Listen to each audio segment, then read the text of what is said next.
We live our lives moving from moment to moment, day to day, year to year. And if we stop and truly look, we might notice something strange, something maybe unsettling. We are here, but are we really present? When we make decisions, we react, we feel, but are we fully conscious of why? We may think we are, and most of the time, we're not. And instead, we're operating from this sense of, let's say, programming. We're moving through life in a kind of trance, repeating patterns, following habits, reacting from emotions that we didn't even consciously choose. It's like we're sleepwalking, but the illusion is so seamless that we don't even realize it. Now, sometimes there are these glimpses of something different. These we all have it. We all have access to this. We all experience this. These are these moments where it's like the fog clears and something deeper stirs. And maybe in moments of beauty, right? Or in moments of grief we have this. Maybe in meditation. Maybe right now as you're hearing this, but then the fog just settles back in and we return to the story of who we believe we are.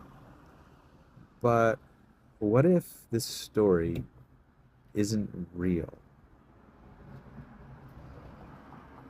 So from the moment we're born, we're absorbing and assimilating. We don't just experience life, we interpret it. And from these interpretations, we begin constructing something. We construct a mask, an identity, a story of me.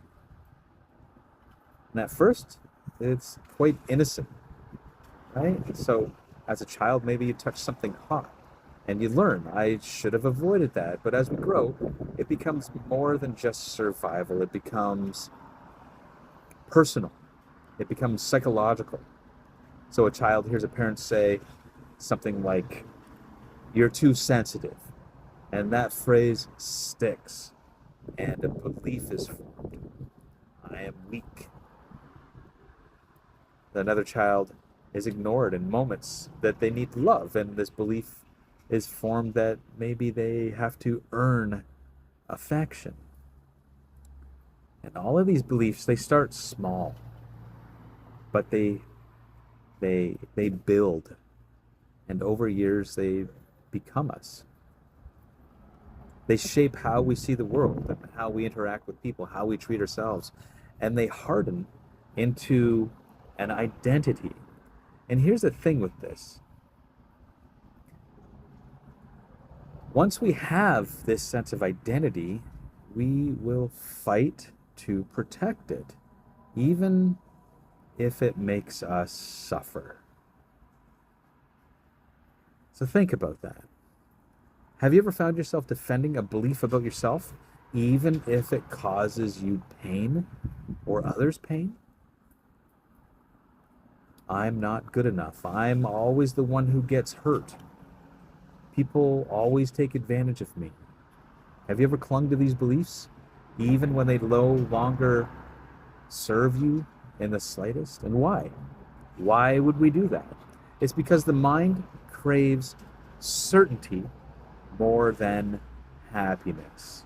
It would rather suffer with a familiar identity than risk the unknown. And also, we live trapped, not by life itself, but by the story we have accepted about ourselves. And here's where it gets even deeper. Once we form an identity, we seek out experiences that confirm it. This is why we keep falling into the same patterns, the same relationships, the same struggles. We we unconsciously shape reality to fit our story. If I believe I'm not worthy of love, then what happens? I ignore love when it's given. I push people away. I attract those who mistreat me because that aligns with the belief. If I believe that I always have to be strong, then what happens?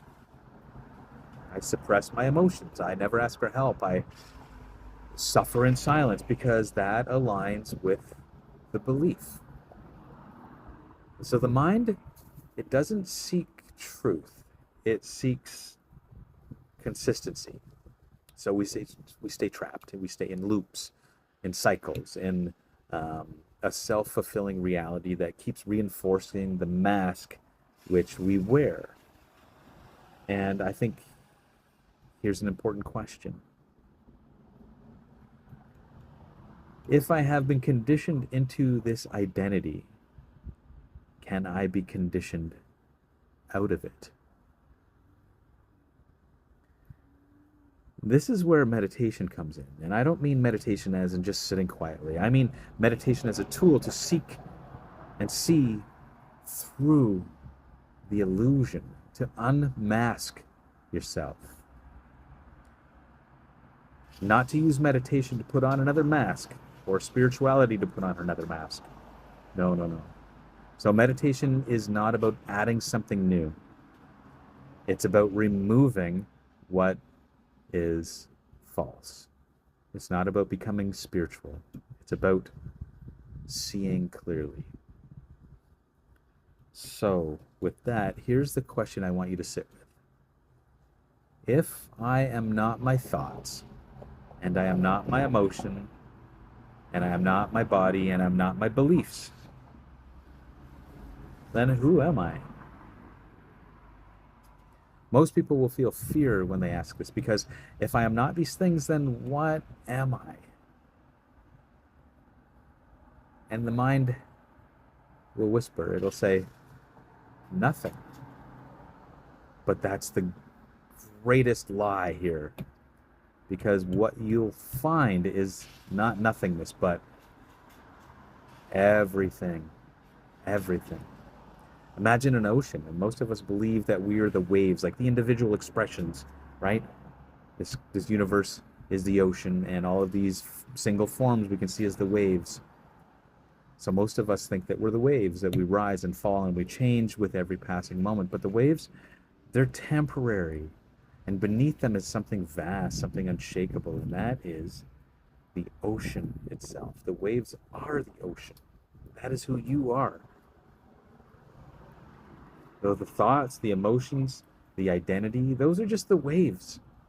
And I'm not saying negate them. I'm saying go deeper. You're more than just that. These waves come and go. They're like clouds in the sky. They just pass, but you're the ever-present sky. And like the waves, beneath them is you. And you remain. You're still. You're present. You're infinite. And so the question isn't how do I become my true self? Because you already are that. The question is, what am I still holding on to that keeps me from realizing it? So with all that, I really invite you to sit with yourself. Watch your thoughts. Feel the emotions, not as you, but as the observer of them. You are the subject, and your thoughts are an object which you're observing. Try that. To unmask, not to become something new, but to return to what you have always been. Because when the mask falls away, all that's left is presence. It's peace.